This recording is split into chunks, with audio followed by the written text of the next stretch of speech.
அனைவருக்கும் வணக்கம். எதிர்நீச்சல் தொடர்கிறது சீரியலில் நாளைக்கு எபிசோடில் என்ன நடக்குதுன்னு தான் இந்த வீடியோவில் பார்க்க போகிறோம். ஆதி குணசேகரனோட ஜாமீன் ரத்தானதுக்கான காரணம் மதிவதனி தான். அவங்க மேலிடத்தில் அழுத்தம் கொடுத்து குணசேகரனோட பழைய கேஸ் எல்லாத்தையும் திரும்பவும் திறக்க வைக்கிறாங்க. இதனால் குணசேகரன் கடும் கோபத்தில் இருக்கிறாரு. அந்த நேரத்தில் தான் மதிவதனி நேராக வீட்டுக்கு வந்து ஜனனியை பார்க்க வராங்க. அப்போ அங்கேருந்து ஆதி குணசேகரன் கிட்ட நேருக்கு நேராக சவால் விடுறாங்க. அதுக்கப்புறம் ஜனனிகிட்ட பேசும்போது இந்த கேஸ் எல்லாம் நான் பார்த்துக்கிறேன், நீங்கள் எந்த வித பயம் இல்லாமல் அமைதியாக இருங்க அப்படின்னு சொல்லி உறுதியளித்தார். இதுக்கு நடுவில் வீட்டில் நடந்த எல்லா பிரச்சனையும் நினச்சி ஜனனி மன அழுத்தத்தில் இருந்ததை சக்தி கவனிக்கிறாரு. அவர் ரிலாக்ஸ் ஆக்கிறதுக்காக கொடைக்கானலுக்கு போகலான்னு பிளான் பண்ணுறாரு. 2 பேரும் ஜோடியாக காரில் கிளம்புறாங்க. போகிற வழியில் எல்லாமே சக்தி ஜனனியை கவனமாக கவனிச்சிக்கிறாரு. இப்படி 2 பேரும் கொடைக்கானலில் சில நாள் அமைதியாக இருக்கலாம்னு நினச்சி கிளம்புறாங்க. ஆனால் அங்கே தான் அவங்களுக்கு எதிர்பாராத பெரிய ஆபத்து காத்திருக்குது. அது என்னன்னா, உடல் உறுப்புகளை திருடி விற்கிற தேவசகாயம் கும்பல்கிட்டேருந்து ஜனனி ஏற்கனவே தப்பிச்சு வந்தாலும் ஆனால் அவரை போலீஸில் பிடிச்சி கொடுக்க முடியல.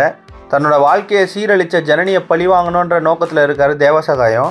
இந்த முறை ஜனனியை சக்தியை தீர்த்துக்கட்ட வாய்ப்பு அதிகமாக இருக்குது.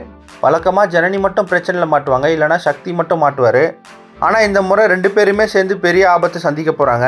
அந்த ஆபத்துலேருந்து ஜனனியும் சக்தியும் எப்படி தப்பிக்க போகிறாங்க அப்படின்றத அடுத்தடுத்த எபிசோடில் பார்க்கலாம். இந்த மாதிரி எதிர்நீச்சல் தொடர்கிறது சீரியலுக்கு நம்ம சேனலை சப்ஸ்கிரைப் பண்ணுங்கள்.